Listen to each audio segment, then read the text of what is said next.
everyone. It's the day after Thanksgiving. It is November 27th, 2020. It's actually my half birthday.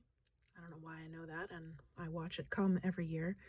And I just want to say hello and see how you're all doing and make a little connection and reach out.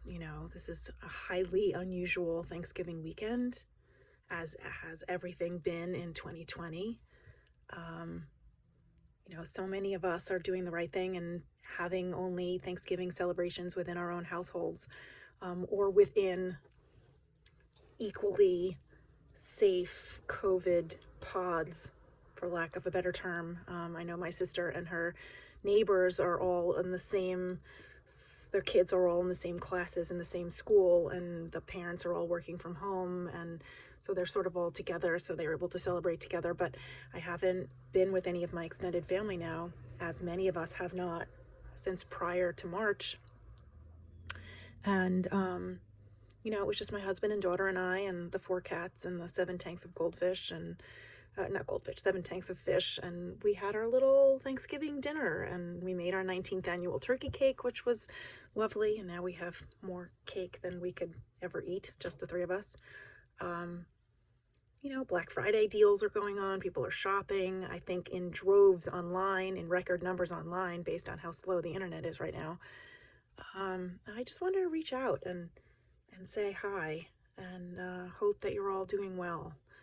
And, if you're a little sad and you're a little lonely, to try to reach out to people. It's one of the huge benefits that we have of the technology that we have now. You can Zoom or FaceTime or Google Meet or, a bazillion ways of contacting people. Reach out to those who you know and love. Reach out to people who will give you comfort, and it'll help. I know I had a FaceTime call with my aunt earlier this afternoon, and we haven't spoken in such a long time. I mean, texting a lot, but face to face. We did a little FaceTime call, and it did my heart so good. And tonight, after a Facebook Live thing at 7 that I have with two author friends. My mom's whole extended family side is having a big family Zoom thing, and I'm so excited. These little silly things, like I was FaceTiming with my dad and my stepmom the other night, and it made me feel hugged in a way that I hadn't felt in a while. So reach out. Don't feel like you have to just sit there on your couch or hide away in your bed and not see people or not talk to people. There are lots of safe ways to do this in 2020, and you're not alone. We're all in the same boat, and we're all concerned about COVID, and we're all concerned about our health and the health of our friends and family and those we love, and there are many ways of connecting. Grief and stress long-term can take their toll out on us physically. Like, we feel our emotions. We're supposed to feel them. It's necessary to feel them. And a lot of us try to push it away because it's unpleasant. Putting makeup on.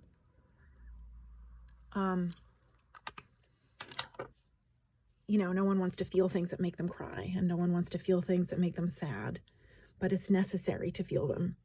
And if you push them away and you sublimate them and push them down and don't allow them to come out and don't allow the whole grief cycle or feeling cycle to continue and complete, that negatively pent up energy and feeling will negatively hurt your health, your mental health, your physical health, all your physiological connections with those things. For the longest time, I didn't allow myself to feel the stress of my first failed marriage and my anxiety over being a single mom and my stress over my divorce. And I just, I kept thinking if I was strong enough, it would just work itself out, and that I was stuck in that And I wound up with a lump in my breast that was a benign cyst that had collapsed in on itself, but scared the crap out of me for a very short time. And I wound up with chronic IBS, stress-induced IBS, irritable bowel syndrome, because I just held it all in my gut. And it's not healthy. You have to let it out. The only way out is through. The only way out of the stress tunnel or the emotional minefield is to get through it. You know, I have this tattoo on my arm here. The only way out is through, to remind me you can't circumvent it. You know, my mom died 7 years ago, and I still every now and then get bubbled over with grief. It's not linear, you know. Sometimes out of nowhere, I just start crying. I feel gypped. You know, I'm angry. Quite a few people who have lost loved ones during COVID are pissed. They're angry. They're frustrated. They're grieving, seriously grieving, and because of COVID are having to do it alone, or feel like they have to do it alone because they're spending so much time isolated. And there's no reason for the isolation because we have this amazing technology. You can text, you can email, you can call, you can FaceTime, you can do any sort of video chat, teleconferencing, whatever. We have the ability to do that, and or safe, masked, socially distant visits. You know, my dad and my stepmom are leaving Monday morning for their winters in Florida, and Lord knows when it is they're going to be able to be back. And we're not going to have any time or the opportunity to go down to Florida and visit them, and they're not going to be coming up north to New York to visit us. It's going to be a long stretch. And they have another house down there, so this is where they're going, and they're grown-ups. They can do what they want, but I know I won't see them until at least next summer. So I'm going to their house in New York tomorrow, Sunday, with my mask on, and we're going to hang out outside, socially distant, for quite a while, and just visit, just so that I can see him. Maybe do a little elbow tag, but there's going to be no hugging. That's kind of sad. But it is what it is, you know.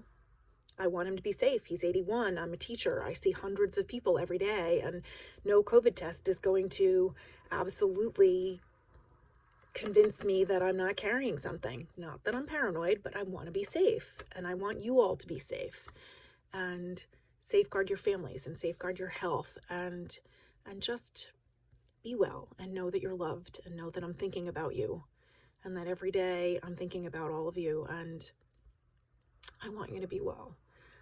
Please reach out. I don't want anyone to feel alone. So I'll talk to you soon. Happy Thanksgiving.